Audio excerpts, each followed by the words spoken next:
தம்பிய பாக்கியா பார்த்துட்டீங்களாண்ணா, ரெஸ்டாரண்ட் இழந்த சோகத்தில என்ன பண்ணுறதுன்னு தெரியாம துக்கம் தாங்க முடியாம வீட்டுக்கு கிளம்பி வரேன். அங்க பார்த்துட்டீங்களாண்ணா, இனியாவும் அவங்க புருஷனும் பார்த்துட்டீங்கன்னா வீட்ல இருக்காங்க. இதனால பாக்கியா பார்த்தீங்கன்னா, உணர்ச்சி வசப்பட்டு இனியான்னு சொல்லிட்டு அழுதுகிட்டே போய் கட்டி பிடிச்சு, "எப்படிம்மா இருக்கு? உன்ன பார்க்காம அம்மா தவிச்சு போயிட்டேன்." அப்படின்ற மாரிலாம் பாச மழை பொழிய, இனியாவுமே வந்துட்டு பார்த்தீங்கன்னா, "நான் நல்லா இருக்கேம்மா. ஒரே நாளைக்குள்ளேயே என்னம்மா இப்படி ஆகி போயிட்ட?" அப்படின்ற மாரிலாம் சொல்லி பேச, "உன்னை உன்னை பார்க்காம எனக்கு அப்படியே எப்படா பார்ப்போம்ன்னு சொல்லி இருந்துச்சும்மா." அப்படின்னு சொல்லி 2 பேரும் பார்த்தீங்கன்னா, பாச மழை பொழிஞ்சுறாங்க. இத பார்த்து அங்க இருக்க எல்லாருமே பார்த்தீங்கன்னா, நெகிழ்ச்சியில அப்படியே மெய்மறந்து நிக்கிறாங்க. சரி இப்படின்னு சொல்லிட்டு பார்த்தீங்கன்னா, எல்லாம் முடிச்சதுக்கப்புறம் பார்த்தீங்கன்னா, எல்லாருமே ஒண்ணா உட்காந்து சாப்பிட்டு முடிச்சதுக்கப்புறம் இனியாவ பார்த்தீங்கன்னா, புகுந்த வீட்டுக்கு பார்த்தீங்கன்னா, அனுப்பிச்சு வைக்கிறாங்க. முடிஞ்சதுக்கப்புறம் பார்த்தீங்கன்னா, பாக்கியா இருந்துட்டு ஓபி, ஈஸ்வரி எல்லாரையும் நிக்க வச்சு பார்த்தீங்கன்னா, ரெஸ்டாரண்ட் நடந்த எல்லா விஷயத்தையும் சொல்ல அவங்களுமே இருந்துட்டு பார்த்தீங்கன்னா, "எப்படியெல்லாமா பண்ணாரு?" அப்படின்னு பார்த்தீங்கன்னா, ஷாக்கிங்கா கேட்குறாங்க. "ஆமா, அவர் அப்படிதான் பண்ணியிருக்காரு. நான் தான் முன்னாடியே சொன்னேன்ல. அவர் இந்த நோக்கத்தோட தான் பார்த்தீங்கன்னா, இந்த கல்யாணமே நடத்துறாரு." அப்படின்னு சொல்லி, "நான் சொல்றது யாரானா கொஞ்சமானா காது குடுத்து கேட்டுருந்தீங்களா, என் பொண்ணோட வாழ்க்கை இன்னைக்கு இந்த நிலைமைக்கு ஆயிருக்காதுல்ல." அப்படின்னு சொல்லிட்டு பாக்கியா பார்த்தீங்கன்னா, கண் கலங்கி சொல்ல, ஈஸ்வரியும் வந்துட்டு, "நீ சம்மந்திய பத்தி எப்ப பாரு குறை சொல்றதுலே இரு. கோபி நீ என்னான்னு சொல்லி விசாரிடா.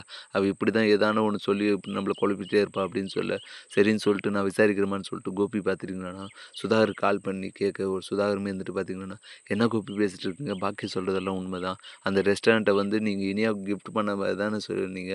இப்ப என்ன திடீர்னு புதுசா கேட்குறீங்க?" அப்படின்ற மாரி கேட்க, "என்ன சம்மந்தி இப்படியெல்லாம் பேசலாமா? நீங்க ஒரு பெரிய மனுஷன். நீங்கலாம் உங்கள நம்பி அவங்க பாக்கிய பார்த்தீங்கன்னா சைன் போட்டுருக்கோம். அப்படி இருக்கும்போது நீங்க இப்படி மாத்தி மாத்தி பேசினா எப்படி?" அப்படின்ற மாரி சொல்ல, "நான் எந்த மாத்தியும் பேசல. நான் வந்து பிசினஸ் நோக்கத்தோட தான் வந்து பேசுறேன். நீங்க தான் அத புரிஞ்சுக்காம பேசுறீங்க. நான் பிசினஸ் மேன் இருக்கும்போது, நான் வந்து எது என் ப்ராஃபிட்டுக்கு எது பெட்டரோ அத தான் நான் பார்க்க முடியும். உங்களோட இதுக்காகலாம் பார்க்க முடியாது. அந்த ரெஸ்டாரண்ட் பார்த்தீங்கன்னா, இனிமேல் என் கம்பெனி கீழ தான் இயங்கும். நீங்க இதில விஷயமா ஃபோன் பண்றதா இருந்தா திருப்பி எனக்கு கால் பண்ணாதீங்க." அப்படின்ற மாரி சொல்லிட்டு பார்த்தீங்கன்னா, சுதாகர் வச்சுற உடனே கோபியுமே வந்துட்டு பார்த்தீங்கன்னா, என்ன சொல்றதுன்னு தெரியாம ஈஸ்வர்கிட்ட வந்து சொல்ல, "என்னடா அவரு இப்படியெல்லாம் பண்றாரு?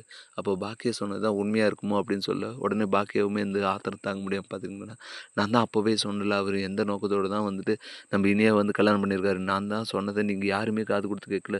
இப்ப பாருங்க என்ன ஆச்சு? இதனால வந்துட்டு நாம எதுவும் பேசக்கூட முடியாது. இப்படியே தானே கேட்க போய் அது இனியோட வாழ்க்கைக்கு எதனா பிரச்சனை ஆயிடுச்சுன்னா என்ன பண்றது? அப்படின்னு சொல்லி பாக்கியா பார்த்தீங்கன்னா, தலை மேல கை வச்சுட்டு உட்காந்து அழுதுட்டு இருக்காங்க. இத பத்தி நீங்க என்ன நினைக்கிறீங்கன்றத மறக்காம கமெண்ட் பண்ணுங்க. மேலும் இது போன்ற வீடியோக்கள தொடர்ந்து பார்க்க மறக்காம நம்ம சேனல் சப்ஸ்கிரைப் பண்ணிருங்க. Thank you.